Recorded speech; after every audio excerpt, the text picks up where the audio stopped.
دادگاه منطقه کلوب محمد صادق سعیدوف امام خطیب مسجد محله نامبوی پایین شهر کلوب را برای همکاریش با شبکه ممنوع خبری به 5 سال زندان محکوم کرد. رئیس دادگاه عزت الله تبرزاده گفت عیبنامه امام خطیب 28 ساله هنگام محاکمه تصدیق و اثبات شده است. از 1 فوریه تا 4 مارس سال 2021 با محمد اقبال از طریق تلفن موبیلی علاقه نموده با وی معاوضه‌های از جانب کمیته دین پیشنهاد گردیده و رسم برداری نموده توسط شبکه فیسبوک ارسال کرده است. همراه محمد صادق سعیدوف اینچنین عبدالغفور رجبوف و اسلمخان کریموف برای رابطه‌شان با رهبر شبکه اصلاحنت 5 سال را در زندان نظامش پرزور پشت سر خواهند کرد.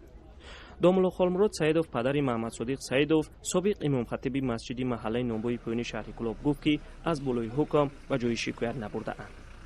شکایت میکنیم دولت داری است دیگه و ممکنه شکایت میکنیم همه سنانی دولت هم دیگه. عزت الله تبرزاده رئیس دادگاه گفت تماس عیبدار شدگان با شبکه اصلاح نه یک دفعگی بلکه دوامدار بوده است.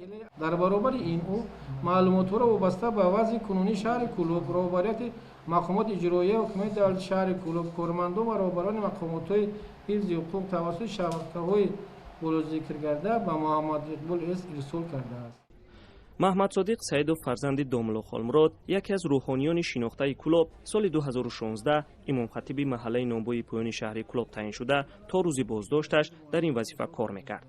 و جز از این 3 تن در 6 ماه سال 2021 5 نفر دیگر در منطقه کلوب برای همکاری با حزب ممنوع نهضت اسلامی از 5 تا 8 سال زندانی شده اند. محمود جان رحمتزاده، آزادی، کلوب.